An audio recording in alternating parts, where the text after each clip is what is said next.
Hi everyone, मैं रोहन यादव आप सभी का एक बार फिर से अपने यूट्यूब चैनल पर स्वागत करता हूं। जैसा कि आप सभी को पता है कि मैं अपने यूट्यूब चैनल पर समाज कार्य के संबंध में संपूर्ण जानकारी आप लोगों को प्रोवाइड कराता हूं। आप सबको मैं बता दूं कि अपने यूट्यूब चैनल पर मैं एक नया बैच स्टार्ट कर चुका हूं, जो यूजीसी नेट का बैच है, जिसका एग्ज़ाम दिसंबर 2023 में होने वाला है। और इसकी क्लास का जो समय है शाम को 7 से 8 है। शाम को 7 से 8 यूजीसी नेट। इसकी फ़ीस जो रखी गई है मात्र 4000 में आप लोगों को यूजीसी नेट की क्लासेस जो है प्रोवाइड कराई जाएगी। वहीं अगर मैं बात करूं आप लोगों से, तो Uttarakhand medical social selection board की जहां पे 7 सीटों पर वैकेंसी निकाली गई है उत्तराखंड में मेडिकल सोशल वर्क की, इसका यूनिट नंबर 3 चल रहा है और यूजीसी नेट का यूनिट नंबर 2 चल रहा है। यूनिट नंबर 3 में अगर मैं बात करूं यहाँ पे उत्तराखंड मेडिकल सोशल वर्क में, तो सोशल चेंज और सोशल कंट्रोल पर मैं बातचीत आप लोगों से कर रहा हूँ, जो यूजीसी नेट से मैच कर रहा है और उत्तराखंड मेडिकल सोशल वर्क से भी मैच कर रहा है। मैं आपसे बता दूं कि उत्तराखंड मेडिकल सोशल वर्क की अगर आप क्लास लेना चाहते हैं तो मात्र 3500 रुपये में आप लोगों को जो है प्रोवाइड कराई जा रही ऑनलाइन क्लासेस। वहीं अगर मैं बात करूं आपसे एमपीपीएससी की, एमपीपीएससी जो असिस्टेंट प्रोफेसर की सोशोलॉजी में वैकेंसी निकाली गई है और अलाइड सब्जेक्ट के रूप में सोशल वर्क को रखा गया है, इसकी क्लासेस सुबह में 6:30 बजे से चलती है। और मैं आपको बता दूं यहाँ पर यूनिट नंबर 4 चल रहा है। इसकी क्लासेस आपको मात्र 2500 रुपये में प्रोवाइड कराई जा रही है एमपीपीएससी की। आपको बता दूं कि 5 सितंबर से आपका एक नया बैच स्टार्ट हो रहा है पीएचडी इंट्रेंस का। बट याद रखें, सोशल वर्क में मैं बात कर रहा हूँ। पीएचडी इंट्रेंस का जो फॉर्म भरा जा रहा है इसमें ड्यू से, जेएनयू से और बीएचयू से और साथ ही साथ भीमराव अंबेडकर यूनिवर्सिटी से, जो पीएचडी की सोशल वर्क में वैकेंसी निकाली गई है यूनिवर्सिटी में, इनके लिए इंट्रेंस की मैं ऑनलाइन क्लासेस फ्री आप लोगों को प्रोवाइड करा रहा हूँ। और रजिस्ट्रेशन का जो अंतिम दिन है, जो स्टार्ट है और अंतिम दिन भी है उसी दिन, आपको बताइए मात्र 25 अगस्त को, केवल 25 अगस्त को ही पीएचडी के जितने भी बच्चे कर रहे हैं, ये अपना आधार कार्ड और रजिस्ट्रेशन नंबर मुझे व्हाट्सअप करेंगे। मैं इनको व्हाट्सअप ग्रुप और टेलीग्राम ग्रुप में पीएचडी इंट्रेंस के सोशल वर्क में इनको ज्वाइन कर दूंगा। वहाँ आप लोगों को पीडीएफ, वीडियो का लिंक, अदर जो भी कंटेंट और जो भी इंफॉर्मेशन होगा पीएचडी के संबंध में सोशल वर्क को, वो सारी चीज़ें आप लोगों को प्रोवाइड कराई जाएंगी। 25 अगस्त को रजिस्ट्रेशन फ्री है पीएचडी का। अगर आप 26 तारीख को एडमिशन लेंगे, रजिस्ट्रेशन करवाएंगे, तो उसका फीस लगेगा।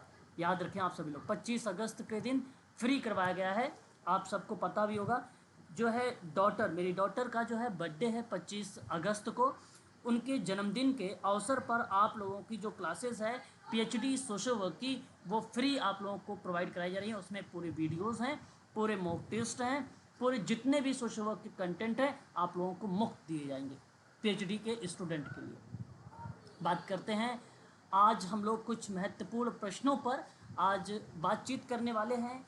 जून 2009 के समाज कार्य के द्वितीय प्रश्न पत्र, जो आगामी परीक्षा, चाहे वो पीएचडी सोशल वर्क हो, चाहे यूजीसी नेट का सोशल वर्क हो, या उत्तराखंड मेडिकल सोशल वर्क हो, या एमपीपीएससी जहाँ पे अलाइड सब्जेक्ट में सोशल वर्क को रखा गया है, उनमें ये प्रश्न पूछे जा सकते हैं।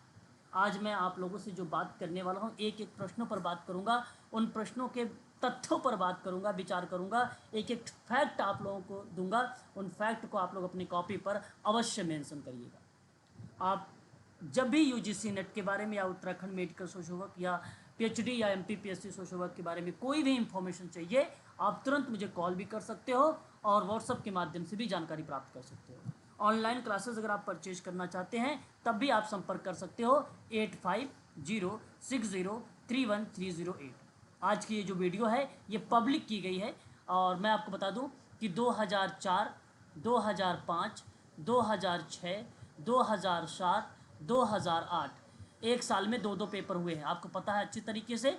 और मैंने 2008 तक के पेपर जो है सॉल्व करवा चुका हूँ। आज मैं आ चुका हूँ 2009 के प्रीवियस ईयर क्वेश्चन पेपर पर सोशल वर्क पे। तो अंत तक ज़रूर बने रहिएगा, बहुत इम्पॉर्टेंट ये आपकी क्लास होने वाली है। एक एक फैक्ट आप लोगों को दूंगा, इन फैक्टों को अपने कॉपी पर भी आप सभी लोग मेंशन अवश्य करिएगा। चलिए स्टार्ट करते हैं आज की अपनी ये क्लास कि अवधारणाओं को क्या कहा जाता है। चार ऑप्शन, जरा जवाब आप लोग मुझे बताइए कि सामाजिक शोध में सोपान, कार्य कारण स्पष्टीकरण, की परिचालन में सोपान, या सिद्धांत के निर्माण में खंड। जिसको शुद्ध हिंदी समझ में आएगी इंग्लिश बताएंगे, मैं उनको इंग्लिश भी दिखा दूंगा। ओके, ऑप्शन ए की तरफ आपका झुकाव है। ओके, अवधारणाओं को कहा जाता है सामाजिक शोध के सोपान में। ओके, चलिए कोई बात नहीं, और भी कोई बच्चा है जो अपना जवाब देना चाहेंगे? डी, अनुराधा रॉय का कहना है ऑप्शन नंबर बी या D? B, B B is the right answer. अवधारणा मतलब कॉन्सेप्ट होता है, और अगर मैं सिंपल लैंग्वेज में आप लोगों से बात करूँ ना, तो ध्यान से सुनिएगा आप सभी लोग कि सामान्य धारणा या विचार वास्तविकता का वर्णन, वास्तविकता का वर्णन, धारणाओं और विचारों का वर्णन, ठीक है, ये कार्य कारण से होता है। कार्य कारण से होता है, और कार्य कारण स्पष्टीकरण अवधारणाओं को स्पष्ट करता है। That is right answer, option number B. ये आपका करेक्ट जवाब होगा, ऑप्शन नंबर बी। ध्यान से सुन लीजिए, रिसर्च का क्वेश्चन है, पहला ही प्रश्न रिसर्च का था। और अवधारणाएं जब बनाई जाती हैं तो कार्य कारण संबंध से ही बनाए जाते हैं, कार्य कारण के संबंध से ही बनाए जाते हैं। रीजन पता होना चाहिए, कार्य पता होना चाहिए, टास्क पता, बहुत लंबा प्रोसेस है, केवल दो शब्द नहीं है कार्य कारण, बहुत लंबा प्रोसेस है। अवधारणा बनाए गए, थ्योरीज बनाई जाती है, सिद्धांत बनते हैं इनसे, ठीक है। ऑप्शन आपका करेक्ट जाएगा बी। क्वेश्चन नंबर सेकंड पर मैं कई बार बता चुका हूं कि स्वतंत्र चरों को सामान्यतः किस अक्ष पर देखा जाता है, और आपको पता है ये एक्स अक्ष है और ये वाई है। तो आप बताइए, यहाँ पे +1 है, +2 है, +3 है, इधर -1 है, इधर -2 है, और इधर -3 है। ऊपर +1 है, +2 है, +3 है, नीचे -1 है, नीचे -2 है, फिर नीचे -3 है। जरा जवाब बताइए कौन सा है सही जवाब? अमृत। ओके, पायल आप भी जवाब दीजिए। बीना रावत बी की तरफ जा रही हैं। ओके, अनुराधा राय बी, ए की तरफ। ओके चलो, ओके जी, यहाँ पे ऑप्शन बी होगा, बी ऑप्शन होगा। देखिए ये यक्स जो है ना, ये जो यक्स अक्ष है, एक्सिस है जो है, इस एक्सिस पे अगर मैं बात करता हूँ तो इस पे स्वतंत्र वेरिएबल होता है, इस पे स्वतंत्र होता है, और इस पर निर्भर होता है, यानी आश्रित। पेपर में अगर मान लो सवाल पूछ लिया कि स्वतंत्र चरों का सामान्यता, हमने एक्स पे देख लिया, और अगर आपसे पूछ ले कि आश्रित या निर्भर चरों का सामान्यता किस अक्ष पर दिखेगा, तब वो वाई पर होगा, तब वाई पर होगा, याद रखिएगा। और देखिए यक्स और वाई जहाँ पे इंटरसेक्ट कर रहे हैं, जहाँ दोनों एक दूसरे को काट रहे हैं, क्रॉस कर रहे हैं, इसको उत्पत्ति कहते हैं, इसको उत्पत्ति बोलते हैं, है ना, ओरिजिन कहते हैं इसको। समझ में बात आ रही है कि नहीं आ रही, बताइए एक बार, स्पष्ट करिए कलावती मैडम। चलो फिर ठीक है, आगे बढ़ते हैं। अगला सवाल हमारे सामने, क्वेश्चन नंबर थर्ड। बहुत ही सोच समझ के जवाब दीजिएगा आप क्वेश्चन नंबर थर्ड में कि अच्छा सम्मिलित करना, औद्योगिक विवाद अधिनियम कब आया है? 1947 में, बिल्कुल सही बात है, यस। और मातृत्व लाभ अधिनियम कब आया? 1961। ओके, और ठेका मजदूर अधिनियम 1970, 1970 में, 1970 में। और न्यूनतम मजदूरी अधिनियम कब आया? 1948। अब ऑप्शन नंबर आपका सही चला जाएगा ए, ठीक है। देखिए यहाँ सबसे बड़ी इम्पोर्टेंट चीज़ हमारे लिए ये है कि अगर मातृत्व मातृत्व हित संबंधी पहला कोई केंद्रीय अधिनियम बनाया गया था मातृत्व के संबंध में, मातृत्व के हित के संबंध में अगर कोई पहला केंद्रीय अधिनियम बनाया गया है तो वह था 1991 में। अब ये केंद्रीय अधिनियम है, पता चले आप 61 में पहले आ चुका था, है कि नहीं? तो आप इस बात को जरूर भी ध्यान रखेंगे, पेपर में कहीं से भी सवाल पूछे जाते हैं, ठीक है। और राज्य के जी 1991 था मैम, मातृत्व हित के संबंध में पहला केंद्रीय अधिनियम। लेकिन अगर सवाल पूछे कि राज्य में मातृत्व हित लाभ अधिनियम में एक रूपता लाने के उद्देश्य से भारत सरकार ने सन 1961 में केंद्रीय मातृत्व हित लाभ अधिनियम भी बनाया है, लेकिन राज्य में मातृत्व हित लाभ के आधार पर बनाया है। इसलिए ऑप्शन ध्यान से सुनिएगा, दोनों चीजें आती हैं, 1961 भी करेक्ट रहेगा और 1991 भी करेक्ट रहेगा, परंतु 91 कब रहेगा, जब पहला केंद्रीय अधिनियम पूछेगा तब रहेगा। इस बात को ध्यान रखिएगा। एक और इंपॉर्टेंट बात बता दूं कि औद्योगिक विवाद अधिनियम है। औद्योगिक विवाद अधिनियम में जब समस्याएं आती हैं तो उन समस्याओं को सुलझाने के कुछ तरीके होते हैं। जैसे एक होता है सामूहिक सौदेबाजी, जिसको आप लोग बोलते हैं भाई कि ग्रुप के आधार पर बार्गेनिंग करना, कलेक्टिव बार्गेनिंग करने की बात करते हैं।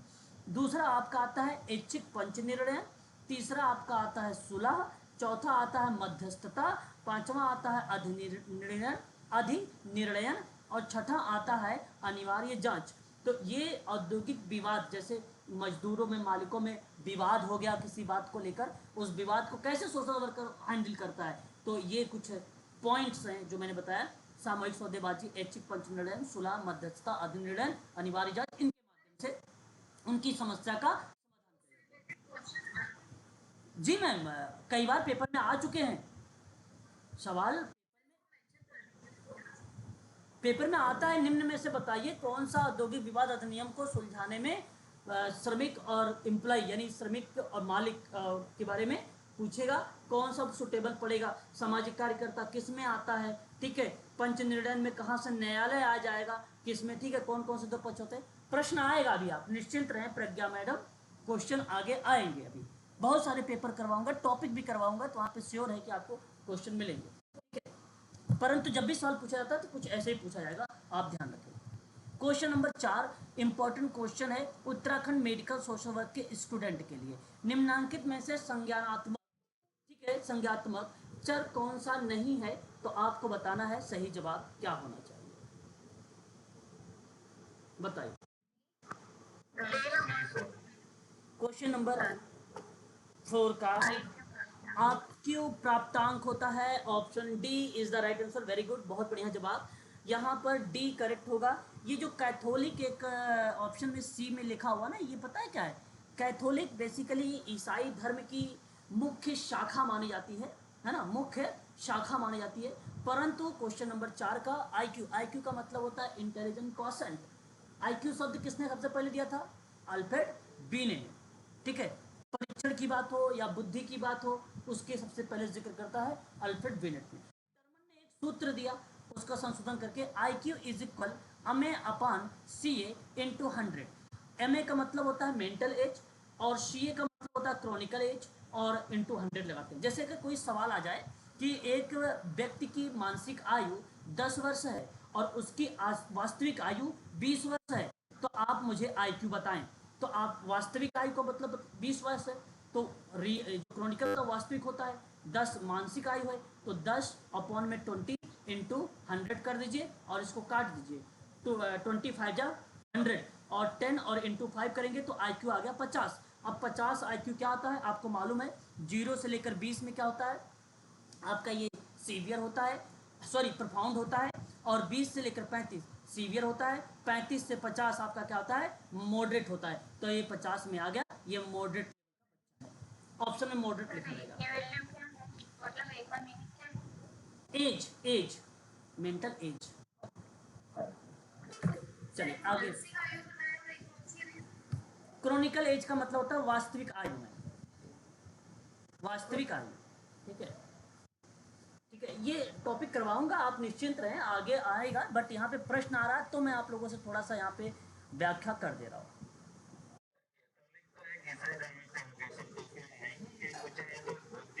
देखिए ईसाई, देखिए सवाल सवाल था भावनात्मक, देखिए अगर मैं बात करूँ नॉमिनल वेरिएबल, अगर संज्ञात्मक वेरिएबल का मतलब होता है सर श्रेणीबद्ध चर, श्रेणीबद्ध चर को ही हम लोग बोलते हैं एक प्रकार से नॉमिनल।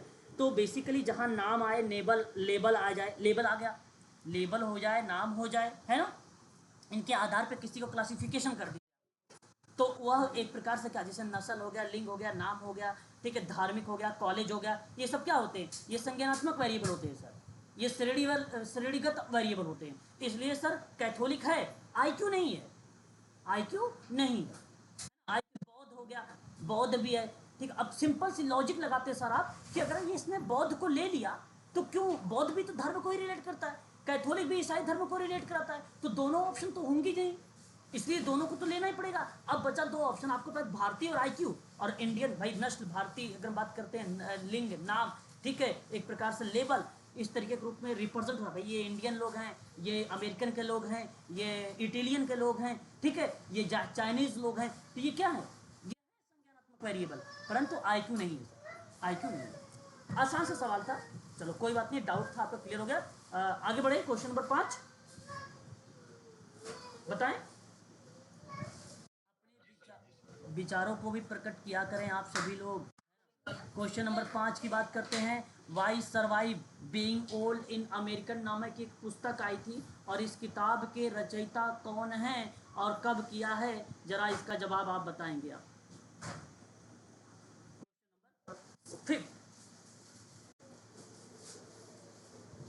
नहीं जवाब आ रहा है।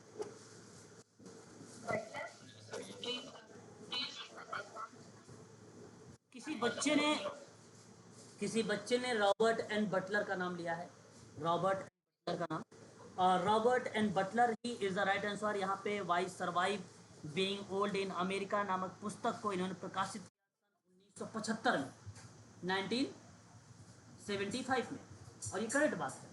और सही जवाब option number C. Amartya Sen का नाम अगर हम बात करते हैं, अर्थशास्त्री हैं, सन 1998 में नोबेल पुरस्कार और 1999 में भारत रत्न से इनको नवाजा गया है। ये भलीभांति तरीके से आप रूबरू होंगे इनके बारे में। और इन्होंने नारी जाति पर बल दिया, इंडियन इकोनॉमिक पर बातचीत किया इन्होंने, है ना, बहुत सारे कॉन्सेप्ट इनका हमें देखने को मिला। एक अर्थशास्त्री हैं, अब दो ही अर्थशास्त्री हैं, एक महबूब हक हैं, इनका भी जिक्र आता है, हमें देखने को मिलता है। दूसरा हमें अर्थशास्त्र के रूप में अगर हम बात करें तो अमर्त्य सेन का नाम मिलता है। लेकिन एक शब्द देख रहे हैं फिलिपन्स सी के बारे में। एजिंग शब्द आपने सुना होगा, एजिंग शब्द आपने सुना होगा, क्षरण जिसको बोलते हैं, और वह आपका सही जवाब होता है फिलिपन्स सी। सोशल थ्योरी, सोशल पॉलिसी की बात करता अगर कोई व्यक्ति है तो ये फिलिपन्स सी है। वृद्धावस्था के समाजशास्त्र में और परिवार और समुदाय के बारे में किसी विद्वान ने अगर जिक्र किया तो फिलिपन्स सी है। लेकिन जब बात मैं करता हूँ मार्गरेट मीड के बारे में, आपको बता दूं सन 1970 के दशक में इन्होंने संस्कृति और प्रतिबद्धता को लेकर जिक्र किया था। दूरी और संस्कृति का अध्ययन अगर करने वाला, दूरी, डिस्टेंस एंड कल्चर का अगर कोई अध्ययन करता है, डिस्टेंस और कल्चर का कोई अगर स्टडी किया है तो मार्गरेट मीड है, मार्गरेट मीड है, याद रखेंगे आप लोग, बहुत इंपॉर्टेंट है। और कमिंग टू एज इन शोमा, तो शोमा तो बेसिकली नहीं पूछा जाता, ज़्यादातर जो पूछा गया है दूरी और संस्कृति को पूछा गया है, इसको आप ध्यान रखिए। क्वेश्चन नंबर 6 की बात करते हैं। अवलोकन विधि का उपयोग सृजित आंकड़े क्या कहलाते हैं, जरा जवाब बताइए आप लोग।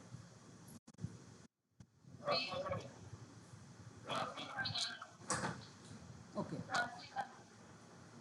प्राथमिक आंकड़े, ओके, सही जवाब अवलोकन विधि में अगर हम बात करते हैं प्राथमिक आंकड़े, ऑप्शन आपने बी का चुनाव किया है, क्या बात है, और सही जवाब आपने ऑप्शन बी ही करेक्ट जवाब है। मैं आपको प्राथमिक आंकड़े का कुछ पार्ट के बारे में जिक्र कर दूं, जैसे अवलोकन हो गया आपका, इसमें प्रश्नावली हो गई, और अनुसूची हो गया, साक्षात्कार हो गया, और व्यक्ति का अध्ययन हो गया, प्रक्षेपी विधि हो गई, समाजमिति हो गया, ये प्राथमिक आंकड़े होते हैं। लेकिन जब हम बात करते हैं द्वितीयक आंकड़े के बारे में या गौड़ आंकड़े के बारे में, तो ये दो भागों में डिवाइड है। आपको पता होना चाहिए, एक व्यक्तिगत प्रलेख पर आता है और दूसरा एक सार्वजनिक पे आता है। जब हम व्यक्तिगत प्रलेख के पर बात करते हैं तो हमारे सामने क्या देखने को मिलता है, उसमें जीवन इतिहास मिलता है, जीवन इतिहास मिलता है, आत्मकथा मिलती है, डायरी मिलता है, पत्र मिलता है, ये सब व्यक्तिगत प्रलेख में देखने को मिलता है। लेकिन जब मैं सार्वजनिक विधियों पर बात करता हूं तो सार्वजनिक विधियों में रिपोर्ट हमें देखने को खासकर मिलती है, मीडिया इत्यादि चीजें जो है हमें देखने को मिलता है, तो वो सार्वजनिक चीजों में रिप्रेजेंट होता है। तो प्रश्न तो बड़े आसान आसान है, केवल आपको समझना है। लेकिन एक ऑप्शन और है, आप यहाँ पे देख रहे हैं अधिविश्लेषण। अधिविश्लेषण क्या होता है मैं आपको बता देता हूँ, नोट करना है तो कर लीजिए। मात्रात्मक और औपचारिक महामारी विज्ञान का अध्ययन अगर कोई करता है तो वह उसका अध्ययन अधिविश्लेषण में होता है। किसका किसका? महामारी विज्ञान के बारे में बात हो, औपचारिकता की बात हो, मात्रात्मकता की बात हो, इनके अध्ययन का डिजाइन अगर तैयार करना है तो आपको अधिविश्लेषण करना पड़ेगा। जब बात हम करते हैं विषय विश्लेषण की, तो विषय विश्लेषण तो बड़ा आसान है। जैसे मैंने कहा कि किसी दस्तावेज या किसी व्यक्ति का या किसी समूह की या किसी समुदाय की आवश्यकता के आधार पर जो उसकी समस्या है, उनकी समस्याओं को छोटे छोटे भागों में आप डिवाइड करते हैं। जैसे मैं कहूँ, इकाई का परीक्षण कर देते हैं, एकीकरण का परीक्षण कर देते हैं, सिस्टम परीक्षण कर देते हैं, स्वीकृति का परीक्षण कर देते हैं। ये विषय विश्लेषण का पार्ट होता है। तो आपको मैं बता दूं, केवल एक कीवर्ड याद रख लीजिए विषय विश्लेषण में, इकाई का परीक्षण। और इकाई का परीक्षण क्या होता है? मतलब कोई एक व्यक्ति है, उसका छोटे छोटे भागों में समस्या का समाधान करते हैं, तो उसे विषय विश्लेषण कहते हैं। सही जवाब ऑप्शन नंबर बी होगा क्वेश्चन नंबर 6 का। समझ में आ रहा है? ओके। प्रश्न नंबर 7, क्वेश्चन नंबर 7 है, सही अनुक्रम बताना है, जरा जवाब बताएं। बताइए पूजा त्रिपाठी, सही जवाब क्या होना चाहिए? आरती मैडम, अमित सिंह, बताएं। श्योर, ऐसे ही बोलोगे तब हम उस बातों को समझ पाएंगे। आप लोग बोलते हो नहीं। मैंने कई बार कहा है कि अगर जिसको हिंदी टफ लगेगी तो इंग्लिश आप पूछ सकते हैं। क्वेश्चन नंबर 7 आप देख सकते हैं। अगर मैं ऑप्शन नंबर यहाँ पर ए का चुनाव करता हूँ तो रेडिकल सोशल वर्क की बात, ठीक है, याद रखेंगे, सन 1970 में जिक्र हुआ था। वहीं बात करता हूँ सोशल डायग्नोसिस के बारे में, सन 1917 में जिक्र हुआ था। और जब बात करते हैं यूनिटरी अप्रोच के बारे में, तो इसका जिक्र हुआ था सन 1958 में, सन 1958 में। ठीक है, ये प्रश्न आइडेंटिफिकेशन करना था द करेक्ट सीक्वेंस के रूप में, ये कब कब आया है। तो ऑप्शन क्या सही होना चाहिए? बी हो जाएगा, और B is the right answer. आपका करेक्ट हो जाएगा बी ऑप्शन। यही ऑप्शन आपका करेक्ट है, बी वाला। ठीक है, ऐसे आपको प्रश्नों पर फोकस करना है, ध्यान से पढ़ना है अच्छे से, और हर एक प्रश्न का जवाब इसी तरीके से देना है। Radical social work, social diagnosis और यूनिटरी अप्रोच, इन सभी चीज़ों पर जिक्र होगा। जिन बच्चों ने अभी क्लास नहीं लिया है, इन सब आएगा, बशर्ते आप लोग इन प्रश्नों को देखे रहिए कि ये प्रश्न एग्जाम में पूछे जाते हैं। प्रीवियस क्वेश्चन पेपर करवा रहा हूँ तो इम्पोर्टेंट तो है ही है कि नहीं। तो आगे बात करते हैं। देखिए यहाँ पे मैंने अभी ऑप्शन बी को लगाया है, तो बी को लगा देता हूँ। क्वेश्चन नंबर 8 की बात कर लेती है। आइए, जिस डिग्री तक उपकरण वास्तव में माप करता है, जिसका वो मापने का दावा करता है, तो क्या कहलाता है? 4 ऑप्शन आपके सामने, जरा जवाब बताएं। ठीक है, हिमानी जी डी का तरफ जा रही है, ओके। अनुराधा राय, ओके। ओके बता, ओके। ओके, तो क्वेश्चन नंबर, ओके, यहाँ सबसे सही जवाब कि जिस डिग्री तक उपकरण वास्तव में माप करता है। बात को समझिए, जिस डिग्री तक, मतलब कोई कार्य है और उस कार्य को आप सही कंडीशन में लेके जा रहे हैं, ये एक रियल माप है। और वो डिग्री है, एक डिग्री।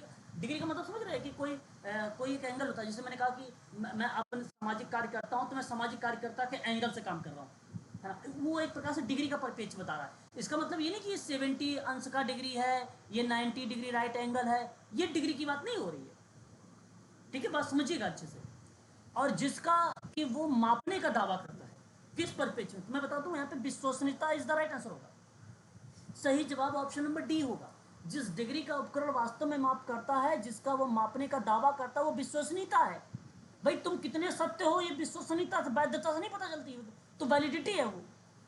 वैधता वैलिडिटी होती है। मैं कोई काम अगर कर रहा हूं, अगर आप कोई काम कर रहे हैं, तो मैं किस तरीके से चेक करूंगा कि वो कार्य में कितनी विश्वसनीयता है, कितना वास्तविकता है, कितना सत्य है। ये मैं नहीं सत्य करता कि भाई ये कब तक वैलिड है, कब तक चलेगा ये काम, ये नहीं है।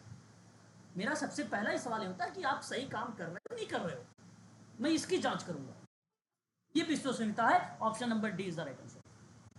क्वेश्चन नंबर 9, देखिए, all India Trade Union Congress कब बना? बड़ा अच्छा सवाल, मैं कई बार बता चुका, कई बार इसी क्लास हो चुकी है। हाँ, ये इस क्लास का, हाँ इस क्लास का वीडियो का प्लेलिस्ट मैं अभी आपको टेलीग्राम में डाल दूंगा, आप लोग देख लीजिएगा। ठीक है, अच्छा क्वेश्चन है ये, अब तो मैं करवा चुका हूँ, इसको जरूर देख लीजिएगा। कई इंस्टीट्यूट हैं। All India Trade Union Congress, आपने जवाब भी दे दिया है, option number 1920। Option number B is the right answer, यहाँ पर करेक्ट जवाब हो जाएगा बी। देखिए आपको बता दूं कई जो है मैंने संघ लिखवाए हैं, व्यवसायिक संगठन के बारे में बातचीत किया है। जरूर ध्यान रखिए ये पेपर में एक सवाल आता है, चाहे वो उत्तराखंड का हो चाहे वो यूजीसी नेट का हो, एक तो जरूर व्यवसायिक संघ से ही सवाल पूछा ही जाता है ना। तो कभी कभी वर्ष के साथ क्रम में लगाना, आजकल तो 2022-23 में यही सवाल आया, कई 4-5 संघ पूछ लिए गए और क्रम लगाने की बात की गई थी, है ना। बहुत इंपॉर्टेंट है ये क्लास। बात करते हैं क्वेश्चन नंबर 10, सामाजिक विकास की 3 अवस्था नियम अभी हाल ही में मैंने जिक्र किया, जरा बताइए। अभी कल परसों में क्लास जिक्र हुआ है, कल परसों में, कल और परसों में बात हुआ है जी। अरे भाई क्या कर रहे हो, क्या कर रहे हो? ऑप्शन नंबर सी करेक्ट है, ऑप्शन सी कर अगस्त। अरे अगस्त कामटे मैंने बताया, मैंने कहा था एक भाई तात्विक होता है, एक आध्यात्मिक होता है, एक वैज्ञानिक, मैंने कहा था ये भी। मैं हाँ मैंने ये भी कहा था कि इसकी इंग्लिश याद रखिएगा, मैंने इंग्लिश भी नोट करवाया है आपकी कॉपी पर, इंग्लिश में आ जाता है। यहाँ सही जवाब हो जाएगा ऑप्शन नंबर सी करेक्ट होगा। 1822 में इन्होंने 3 नियम बताए थे, कब बताए थे तीनों नियम? ये 1822 में। क्या क्या नाम था? आध्यात्मिक, तात्विक, वैज्ञानिक। ध्यान रखिएगा हिंदी इंग्लिश दोनों इसका, अभी कल परसों में क्लास इसकी हुई है, इतना जल्दी जल्दी मत बोलिए। कार्ल मार्क्स के बारे में कल ही क्लास हुई, वर्ग संघर्ष के बारे में बात किया, शोषक शोषित जैसे 2 वर्गों के बारे में बात किया है कि नहीं। सामाजिक परिवर्तन के रेखीय सिद्धांत में कार्ल मार्क्स ने अपनी एक अहम भूमिका निभाई है, ये भी मैंने कल की क्लास में जिक्र किया था। वहीं बात करते हैं टालकाट पार्सन्स के बारे में, संरचनात्मक कार्यात्मकता के लिए जाने जाते हैं। इन्होंने द सोशल सिस्टम पर बात किया, the structure of social action पर बात किया है, ये बात भी आपको अच्छे से मैं पढ़ा चुका हूँ। वहीं बात करते हैं हर्बर्ट स्पेंसर, एक दार्शनिक विद्वान है ये, और सोशल स्टैटिक्स नामक एक पुस्तक आई है, इन्हीं की है। विकासवादी सिद्धांत पर बल दिया है, लेमार्कवाद का प्रयोग इन्होंने ही किया है। उदारवादी वैज्ञानिक सिद्धांतकार भी यही है ना। और कल भी मैंने इनके बारे में बहुत सारे तथ्य आप लोगों को नोट भी करवाया है हर्बर्ट स्पेंसर का। पंचपदीय शिक्षण विधियों के बारे में जाने जाते हैं हर्बर्ट स्पेंसर, है कि नहीं। ऑप्शन यहाँ सही होगा जो 10 का वो सी होगा। चलिए आगे बढ़ते हैं, अगला सवाल लेते हैं। समझा करें सभी लोग, नोट क्या करें, मैं क्यों नोट करवाता हूँ, देख रहे हैं आप सवाल का जो पेपर में मिल रहे हैं। जिस दिन पूरा सिलेबस आपका कवर हो जाएगा उस दिन आपको लगेगा कि हाँ सर ने सारे क्वेश्चंस करवा दिए हैं, है ना। तो आप ध्यान देंगे तभी वो चीज़ें आएंगी, प्लीज़ आप ध्यान दिया करें। क्वेश्चन नंबर 11 की बात करते हैं, और कहता है श्रम न्यायालय क्या है? जरा जवाब बताइए, श्रम न्यायालय क्या है? बिल्कुल बिल्कुल, यहाँ सही जवाब की तरफ आप लोगों का झुकाव गया है और बहुत बढ़िया लग रहा है। और सही जवाब ऑप्शन नंबर, बात करते हैं यहाँ पर, तो आप लोगों ने एक का चुनाव किया है, अधिनिर्णायक अथॉरिटी। अथॉरिटी का मतलब प्राधिकरण, प्राधिकरण का मतलब होता है आदेश देने का अधिकार।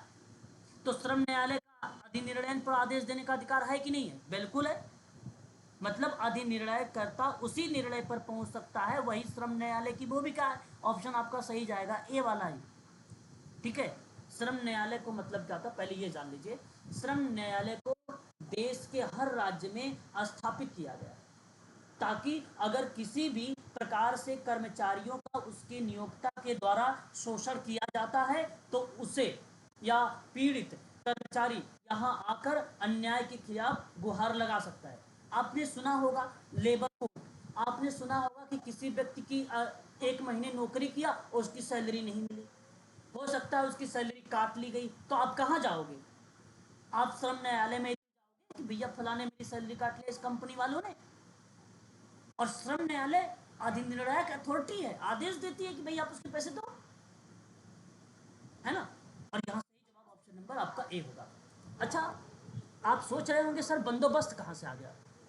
बंदोबस्त का मतलब होता है अधिकारी को पूर्णतः आंशिक रूप से दावे को निपटने और भुगतान करने के समझौते का अधिकार देता है, ये बंदोबस्त अथॉरिटी होती है।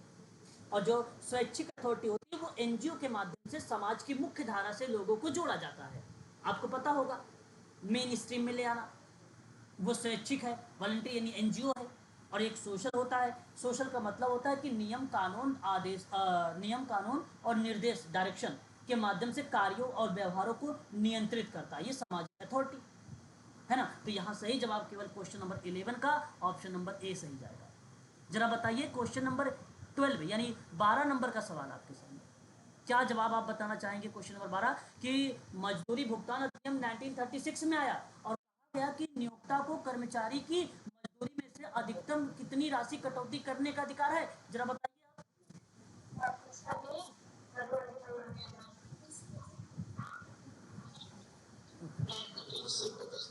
ओके,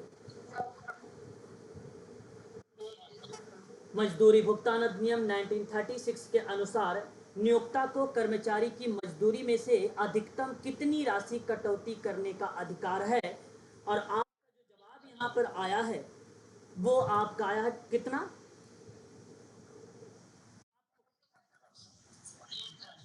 अब मेरी बात सुनिए, यहाँ पर सुनिए, मेरी बात सुनिए। इस कानून के अनुसार, प्लीज म्यूट हो जाइए, मेरी बात को ध्यान सुनिएगा प्लीज।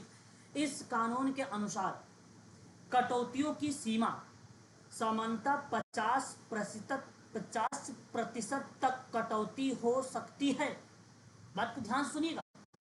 यदि सहकारी समिति की कटौती शामिल है तो उसमें 75% तक हो सकती है। तो आप अब बताइए कि 50 होगा या 75 होगा।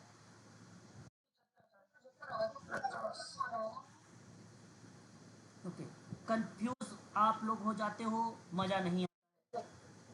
हाँ, कंफ्यूज होने के लिए मैंने स्पष्ट करके बोल भी देता हूँ। मैंने कहा फिर से देखो, आपको बता दूं, सही जवाब कटौतियों की सीमा समानता 50% तक रखा गया है। ठीक है भाई, 50% मानते हैं, लेकिन मैडम यदि सहकारी समिति की कटौती शामिल कर दूं मैं तब इस क्वेश्चन में क्या कहीं पर लिखा है कि सहकारी समिति सहित, नहीं। तो मैं क्यों 75 को लगाऊं, फिर मैं क्यों 75 को लगाऊं। अगर मैं कहता कि सहकारी समिति की कटौती शामिल है, फिर बताइए, फिर 75 करिए ना, फिर क्या दिक्कत है, कोई प्रॉब्लम ही नहीं। प्रश्न को ध्यान से समझा करें, उससे पहले मैं एक लाइन में थोड़ा सी व्याख्या करता हूं, उसका भी समझने का प्रयास किया करें प्लीज। ठीक है, ये चीजों को ध्यान रखें। इसका सही जवाब जो जाएगा, ऑप्शन नंबर आपका जो माना जाएगा वो B is the right answer होगा, यहाँ पर करेक्ट जवाब। ठीक है, कटौती की कुल राशि किसी भी मजदूरी अवधि में कर्मचारी और मजदूरी की 75% से अधिक भी नहीं होगी, ये भी ध्यान रखिएगा। 75% से अधिक भी नहीं होगी। पता चले आप 80% उसकी सैलरी काट ले, 20% उसके पैसे दे रहे हो, ऐसा हो नहीं सकता है ना। तो यहाँ पर सही जवाब ऑप्शन नंबर बी होगा। चलिए क्वेश्चन नंबर 13, समाज कार्य शिक्षा परिषद किस वर्ष स्थापित हुआ। जवाब जवाब बताइए, जवाब बताइए क्या है। आप लोग, सही जवाब ऑप्शन नंबर ए होगा, 1952 में समाज कार्य शिक्षा परिषद है मैडम। मैंने समाज कार्य की प्रथम शिक्षा की बात नहीं की है कि कब ओपन हुआ है, कब स्थापित हुआ है।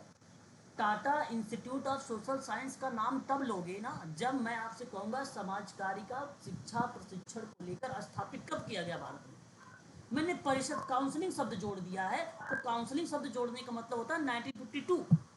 अब आप लोग गड़बड़ हो रहे हैं सभी लोग, प्लीज ऐसा ना करें, है ना।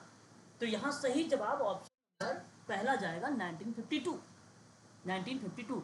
आपको बता दूं, समाज विज्ञान संस्थान की स्थापना 1947 में हुआ था। टाटा इंस्टीट्यूट 1936 में हुआ था, और लखनऊ विश्वविद्यालय में समाज कार्य हेतु एक विभाग स्थापित हुआ था सन 1949। ठीक है, चलिए अगला सवाल बताइए। Medical termination of pregnancy act, शायद मैंने कल इस पर बात किया था, यस। किसी सर ने मुझे 72 का जवाब दे रहे, भाई ऐसा क्यों कर रहे हो सर। सही जवाब आपका जो जाएगा वह ऑप्शन नंबर आपका केवल और केवल पहला करेक्ट जाएगा, और 1971 ही करेक्ट जवाब है यहाँ पे सर, 1971 है ना। ठीक है, याद रखिए, आप सभी को इम्पोर्टेंट है। आपको बता दूं 2020 में संशोधन हुआ medical termination of pregnancy act में। 12 सप्ताह तक डॉक्टर से सलाह लें, महिलाओं के लिए जो है महिलाओं को भी जो है यहाँ पे जो डॉक्टर सलाह दें और सलाह लें, और भ्रूण में विकृति होने पर मेडिकल डॉक्टर से आप सलाह लेना चाहिए। ये भी चीज़ें जो संशोधन में बताया गया है 2020 वाले में, इन सारी चीज़ों में जिक्र किया गया है। ठीक है, इस चीज़ का आप ध्यान रखिएगा। अगला सवाल बात करते हैं क्वेश्चन नंबर 15। निम्नांकित में से सही अनुक्रम को व्यवस्थित करना है। जवाब क्या होना चाहिए? स्पेसिफिक प्रोटेक्शन की बात है, ये प्रोटेक्शन है ना। और प्रिवेंशन बेसिकली प्राथमिक रोकथाम है, रिहेबिलिटेशन पुनर्वास है, और अर्ली डायग्नोसिस जो है प्रारंभिक रोग निदान है, और द्रुत एवं सही उपचार प्रॉम्प्ट एंड एक्यूरेट ट्रीटमेंट आपका ऑप्शन पॉइंट 4 जो है 6 है, सॉरी 4 है, पॉइंट 4 है। तो सही जवाब नहीं, यहाँ पहला ऑप्शन सही होगा। यहाँ सही क्रम दर्शाना, सबसे पहले ये प्रोटेक्शन प्रिवेंशन, सॉरी सबसे पहले ये प्रोटेक्शन डायग्नोसिस, फिर प्रिवेंशन, फिर उसके बाद एक्यूरेट ट्रीटमेंट, और ट्रीटमेंट के बाद ही तो रिहेबिलिटेट होता है, ट्रीटमेंट के बाद ही तो रिहेबिलिटेट होता है, जो कि ऑप्शन नंबर ए ही सही जवाब। अरे बिल्कुल एक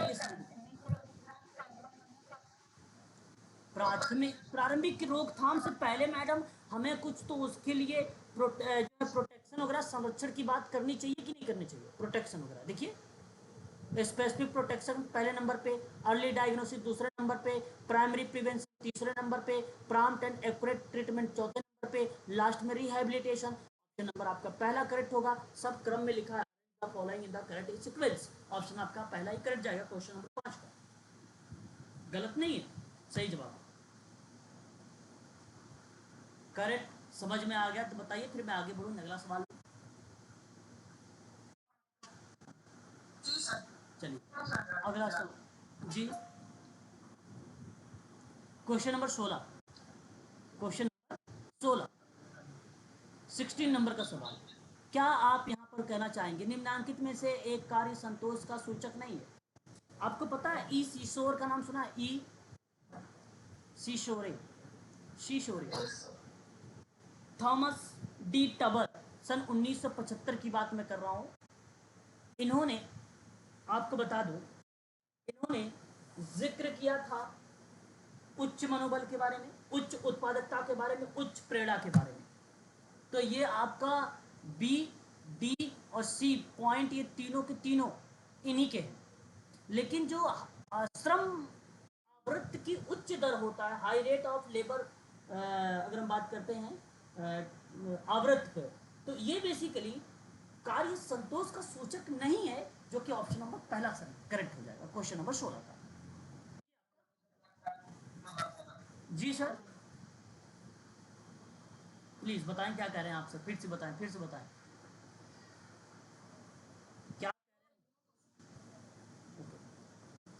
चलिए क्वेश्चन नंबर आगे बढ़े, फिर नेक्स्ट लेते हैं अगला सवाल हमारे सामने, है ना।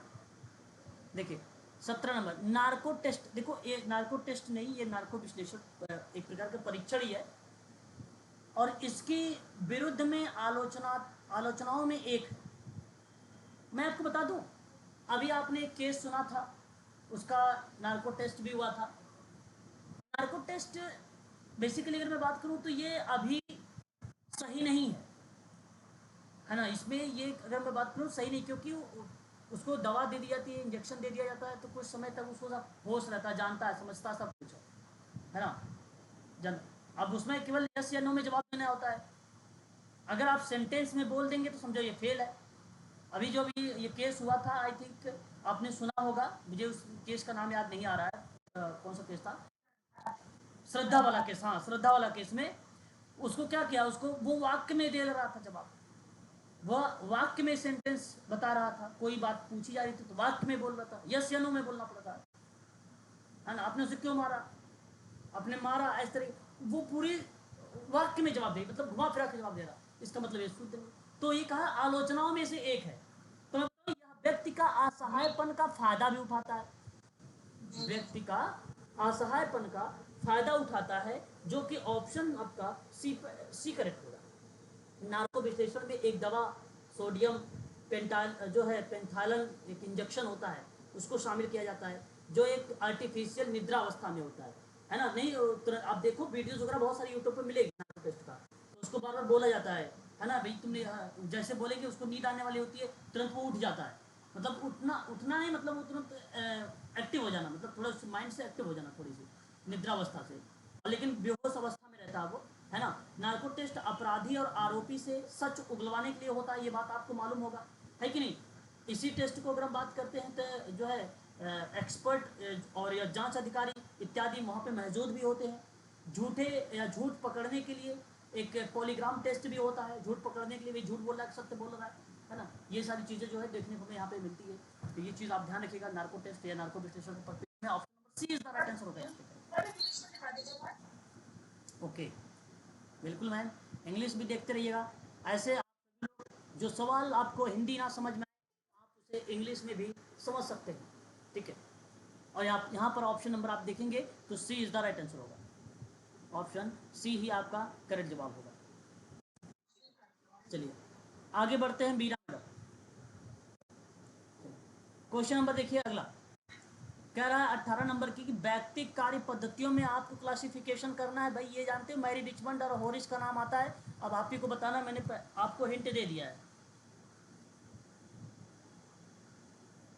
जवाब बताइए। वाहनी क्रिया,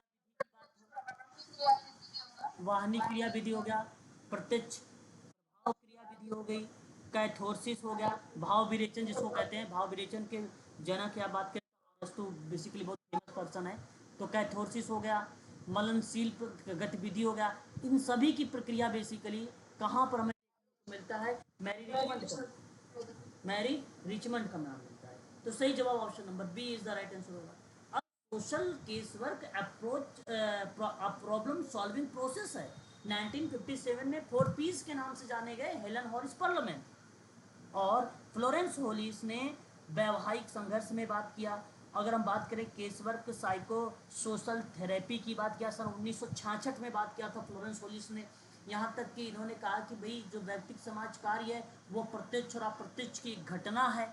आपको बता दूं गार्टन हैमिल्टन ने concept of social case work के बारे में बात किया है, चाइल्ड गाइडेंस के बारे में गार्टन हैमिल्टन ने बात किया है, theory and practice of social case work के बारे में गार्टन हैमिल्टन ने सन 1940 में बात किया था। याद आ रहा है आपको, theory of practice of social case work, concept of social case work, child guidance, इनकी भूमिका इसी पे मिलती है गार्टन हैमिल्टन की। यहाँ तक कि एक सवाल पूछा गया था, समाज और व्यक्ति दोनों अननोन सृष्ट होते हैं, ये कथन किस व्यक्ति का है, तो जरा नाम बताइए। गार्टन हैमिल्टन, गार्टन हैमिल्टन, ठीक है। तो इन कथनों को भी ध्यान में रखना होगा आप सभी लोगों को कि समाज और व्यक्ति दोनों अननोन सृष्ट होते हैं, दोनों एक दूसरे पर निर्भर हैं, परस्पर निर्भर हैं। तो ये चीजें किसकी आती है, समाज का, गार्टन हैमिल्टन का, वो उन्होंने विशेषता पर बात किया था। क्वेश्चन नंबर बात करेंगे 19 के बारे में। अगला सवाल हमारे सामने, सही व्याख्या पर आपको चिन्ह लगाना है, जवाब आपको बताना, जरा बताइए कौन सा होगा, फिर मैं इस पर व्याख्या करता हूँ। ओके, ऑप्शन बी की तरफ आपका झुकाव है। और भी कोई स्टूडेंट,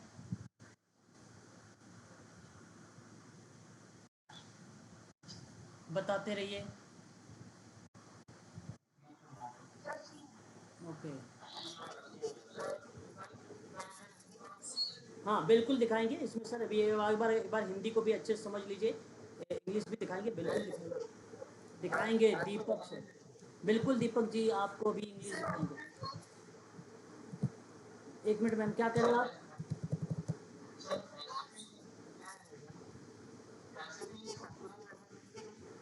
एक minute English, mark the correct explanation आप करिए।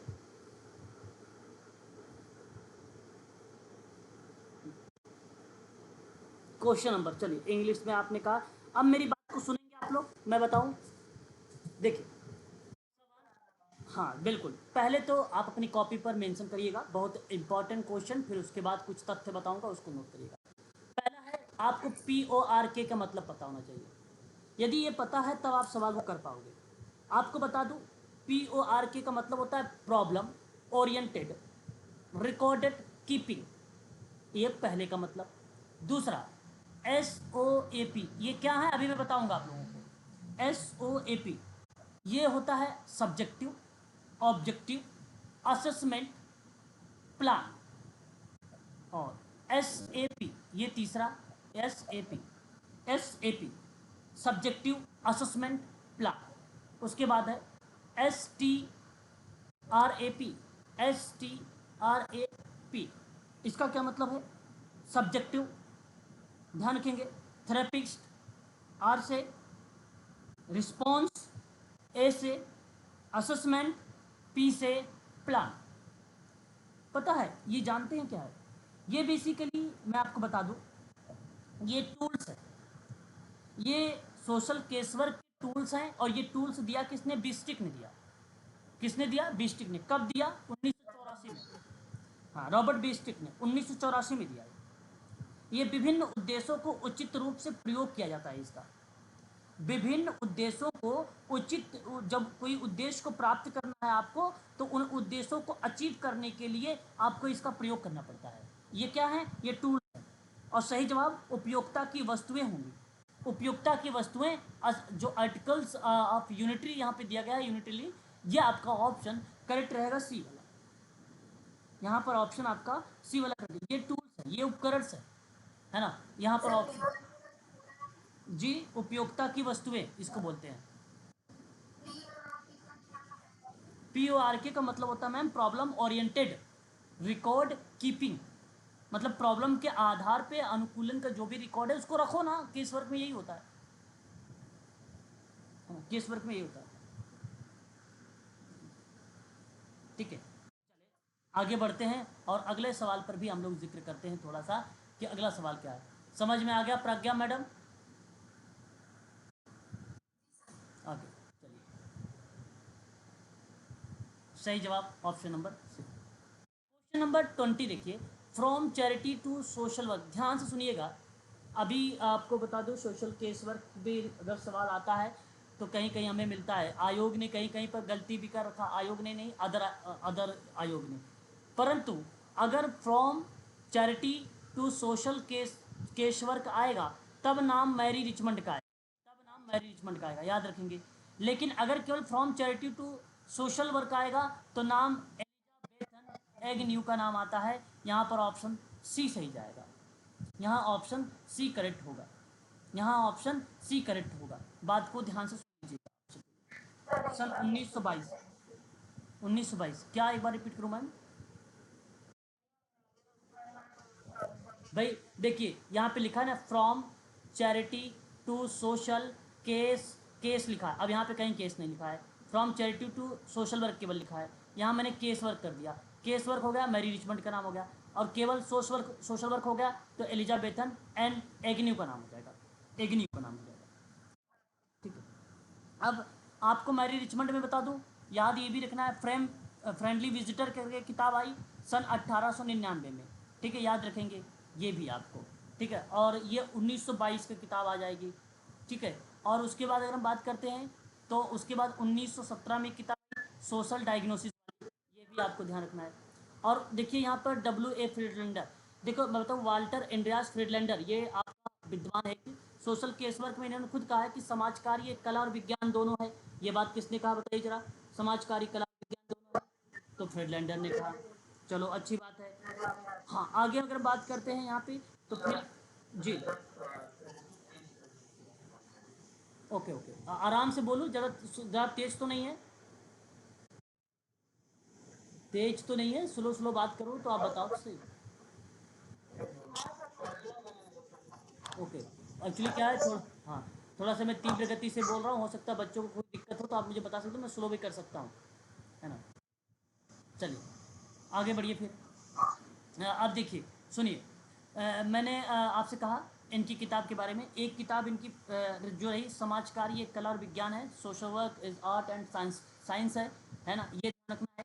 और अगर मैं बात करूँ फ्रीडलैंडर के बारे में, तो introduction to social welfare, introduction to social welfare की बात किसने किया है?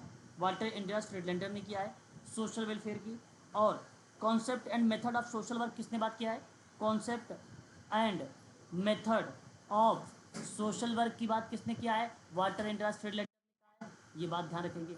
जेम्स एडम, समाजकार्य के जनक किसे कहा जाता है? तो आप ध्यान रखेंगे, जेम्स एडम्स को कहा जाता है। लोकतंत्र और सामाजिक नैतिकता पर अगर किसी ने बात किया है तो 1902 में जेम्स एडम्स ने, जेन एडम, जेम्स नहीं, जेन एडम्स ने बात किया। ठीक है, स्पष्ट हो रहा है सभी लोगों को?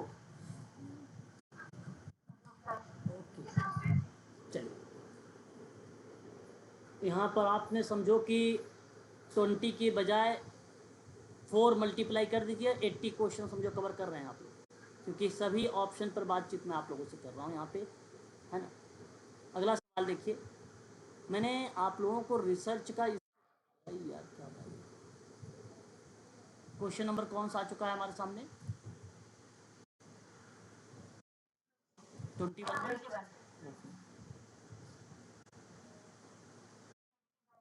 21। चलिए, विदेशी भाषा के माध्यम से शिक्षित व्यक्ति अवश्य ही देशभक्त नहीं होता है। ये देखो भाई, विदेशी भाषा के माध्यम से शिक्षित व्यक्ति अवश्य ही देशभक्त नहीं होता है। क्या इस कथन से, या कथन दूषित पूर्वाग्रह लग रहा है ना? जी, या डी सही है? जी सही है, बिल्कुल सही बात। आसान सा सवाल आ गया। निम्नांकित में से सही मिलान करिए। बड़ा अच्छा सवाल आपके सामने। साहचर्य मिलान करना है आपको। 22 साहचर्य।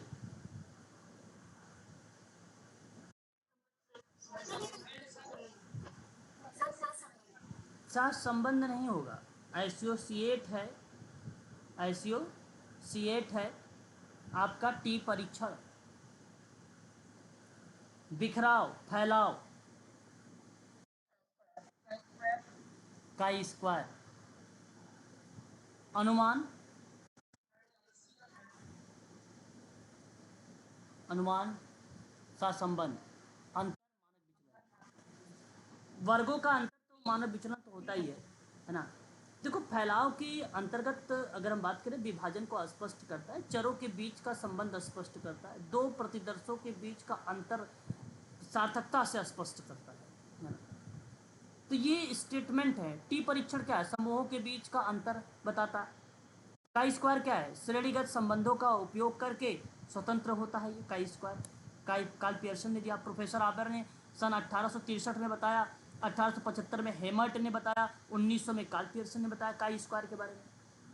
सहसंबंध, प्रोफेसर आबे का सर्वप्रथम आता नाम, श्रेय जाता है फ्रांसिस गाल्टन को और कार्ल पियर्सन को श्रेय जाता है। एक धनात्मक होता है, एक ऋणात्मक होता है, और अनुपस्थिति 0 होती है। सहसंबंध है कि नहीं? मीन, मोड, मीडियन, मीन के बारे में मैंने बता रखा आप पहले भी। तो सही जवाब, अच्छा, उच्च मानक विचलन को इंगित करता है मानक विचलन ही, है ना। तो ये एक प्रकार से अगर हम बात करते हैं तो ऑप्शन नंबर जो गया है वो आपका बी गया है। बी सही है,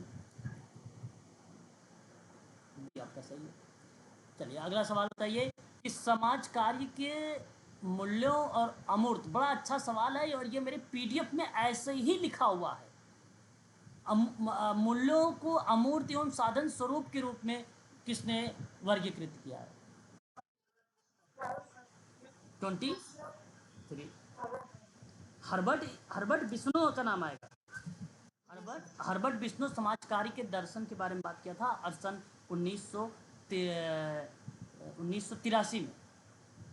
हाँ, पंफरी का नाम जानते हैं? पंफरी, मुरियल डब्ल्यू पंफरी है ये अमेरिकी समाज कार्य की विरासत के बारे में बात किया था सन 1967 में।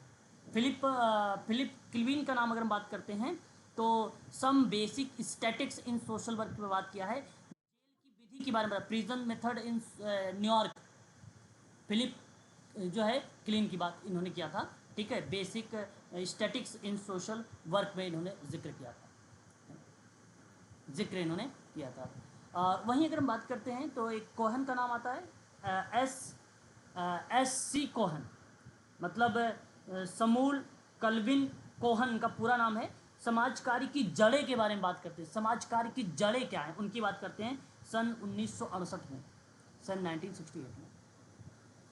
अच्छा, आप लोगों ने से पीएचडी का फॉर्म भर लिया आप लोगों ने? कितने लोग पीएचडी का फॉर्म भरे सोशल वर्क का? अभी किसी ने अप्लाई नहीं किया क्या? चलो कोई बात नहीं, अप्लाई कर डालो, 9 सितंबर लास्ट डेट है ना। और अप्लाई करके तुरंत मुझे मैसेज करो। आप लोग पीएचडी की क्लासेस, पता है आप सबको फ्री दी जा रही है, पर उसको तुरंत ग्रुप को ज्वाइन करो आप लोग। ठीक है, पीएचडी वाली क्लासेस दोपहर की चलेगी, आफ्टरनून में 1 PM चलेगी आप लोग क्लासेस। लिंक मैं आपको दूंगा। अच्छा, ये तो मैंने लिंक तो भेजा तो है ग्रुप में, आप देखिए, पीएचडी का एनरोल करिए, पीएचडी का। नेट वगैरह जर्फ नहीं चाहिए, आप जो है इनरोल कराइए जल्दी से, है ना। हाँ, जो एनटीए करवा रहा है, ड्यू जेनो। हाँ। हम्म। हाँ, साइट पे तो है ही है, साइट पे आप जाके देख सकते हैं, एनटीए की साइट पे है। एनटीए करवा रहा है ना, तो इसलिए है ही। भारतीय संविधान का कौन सा अनुच्छेद है स्त्रियों और बच्चों के लिए विशेष प्रावधान बताता है और भारतीय राष्ट्र का अधिकार देता है? बी, 15 का 3। 15 का 3 है। 23 तो सी मैम मानव दुर्व्यापार एवं बलात् श्रम से है अनुच्छेद। हाँ, मानव दुर्व्यापार और बलात् श्रम से है। और अस्पृश्यता अनुच्छेद 17 से है।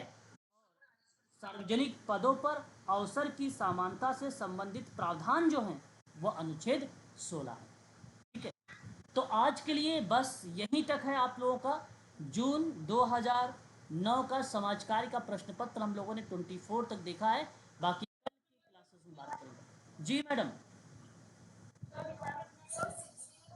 हाँ, ये पब्लिक है, ये पब्लिक क्लासेस है, ये सबको मिलेगी जी। मैम 16 अनुच्छेद जो है ना, सार्वजनिक पदों पर अवसर की बात करता है, अवसर की समानता की बात करता है। मतलब अब SC ST का कोई है तो इसका मतलब ये थोड़ी उसका पदोन्नति नहीं होगा, प्रमोशन नहीं होगा, बिल्कुल होना चाहिए, ये अनुच्छेद 16 कहता है। और कौन सा ऑप्शन पूछ रहे हो? 23 मानव दुर्व्यापार श्रम प्रतिषेध है। बच्चों को नौकरी पे नहीं रखना है, काम पे नहीं है, काम नहीं करना है, उसके साथ दुर्व्यापार नहीं कर, दुर्व्यवहार व्यवहार भी नहीं करना है, यह बताता है अनुच्छेद आपका 23। कारखाना, खान इत्यादि जगहों पे उसको काम में नहीं लगाना है, यह बताता है अनुच्छेद 24, है ना। तो याद रखेंगे, ये सभी चीज़ें आर्टिकल्स हैं, हम सब के लिए इंपॉर्टेंट है। ठीक है, तो आज के लिए बस इतना ही रखिए आप सभी लोग। कोई अगर डाउट पूरा बन रहा है तो आप हमसे पूछ सकते हैं।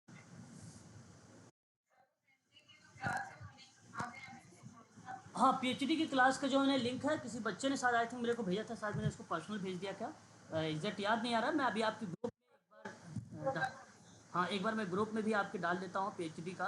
नहीं, आपके ग्रुप में UGC वाले ग्रुप में है। कौन से ग्रुप से हैं आप? हाँ, UGC वाले में देखिए, मैं एक बार दोबारा से UGC MPPSC उत्तराखंड MPPSC में 4 ग्रुप में मैंने भेज दिया है। आप लोग चारों ग्रुप में देख लीजिए, चारों ग्रुप में से किसी भी ग्रुप में अगर आप जो ग्रुप में आते हैं उसमें आप आसानी से कर सकते हैं। ठीक है। एक बच्चे ने एक मैसेज डाला है मुझे भाई, सबिता, सबिता जी हैं। सबिता ने क्या डाला? अच्छा, इन्होंने कोई एक पोस्टर मेरे को डाला भाई कि द्वितीयक समूह, प्राथमिक समूह, क्या आप हैं कि कोई डाउट है क्या इसमें? मैडम है वो? नहीं है, चलो अच्छा, कोई बात नहीं जी। हाँ, सब्जेक्ट का इशू हो रहा है PhD में, क्या बताइए, बोलिए एकदम बताते हैं।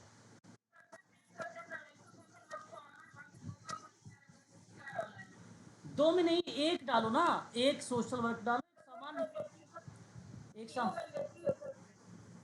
नहीं, आप फॉर्म कैसे भर रहे हैं? आप कौन से फॉर्म में कहाँ तक, कहाँ दिक्कत आ गई आपको? कौन से ऑप्शन में आई? सब्जेक्ट में दिक्कत आ रही है, वहाँ पे एक सब्जेक्ट सोशल वर्क डाल दिया आपने। ठीक है, और एक सब्जेक्ट आप सामान्य से होगा ना आपका, एक सामान्य, सामान्य मतलब आप देखिए कोर पेपर ऊपर लिखा होगा एकदम सबसे ऊपर, कोर पेपर। हाँ, कोर पेपर करके लिखा होगा, कोर या तो कुछ अलग से उसने, बेसिकली मैंने भरा था तब का मुझे याद है, अभी मैंने NTA नहीं देखा शायद, लेकिन इसी वजह, क्योंकि आपकी 1800 फीस जाएगी एडिशनल। 1800 फीस, कितनी फीस आ रहा था लास्ट में?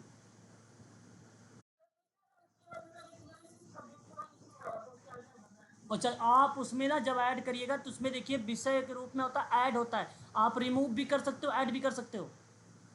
आप आप ऐड भी कर सकते हो, रिमूव भी कर सकते हो। किसी सब्जेक्ट को अगर रिमूव करना तो रिमूव कर दीजिए, ऐड करना तो ऐड कर लीजिए।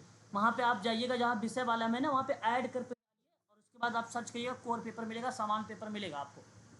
ठीक है। ठीक है, उसको करिएगा। बाकी कोई डाउट आएगा उसका फोटो खींचना, मुझे फिर व्हाट्सअप करना आप। ठीक है। हाँ, सबिता आप ही को तो बोल रहा था मैं। हाँ, बोलिए क्या आपने। हाँ, आपने नगरीय जीवन में द्वितीयक समूह का बहुमूल्य क्या भेजा आपने? इस द्वितीयक समूह और प्राथमिक समूह के साथ आपने अंतर बताने की कोशिश कर रहे हैं मुझे।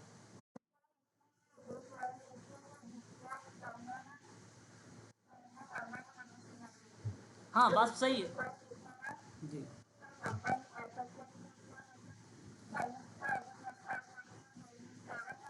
जब जब अच्छा मैं देखिए 7 नंबर पे कह रहा है कि द्वितीयक समूह में घनिष्ठता अधिक पाई जाती है। द्वितीयक समूह में घनिष्ठता अधिक पाई जाती है, मेरी पीडीएफ में है क्या? मेरी पीडीएफ में है। ओके ठीक है, मैं इसको देखता हूँ, मुझे लग रहा है ये गलत है, घनिष्ठता नहीं पाई जाती बेसिकली। और 7 नंबर पे दूसरा में क्या बोला है और कौन सा पॉइंट नंबर? 11 पे कि द्वितीयक समूह में संबंध घनिष्ठ नहीं होते हैं। अच्छा देखिए ये बात दोनों एक ही है ना। 11 वाला सत्य है और 7 वाला गलत है ना।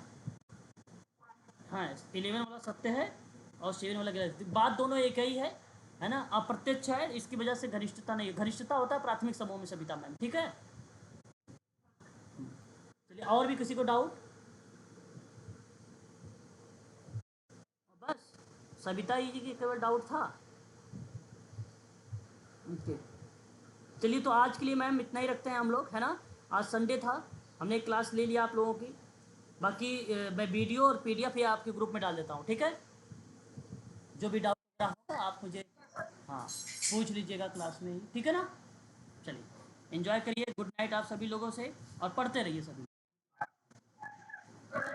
Good night.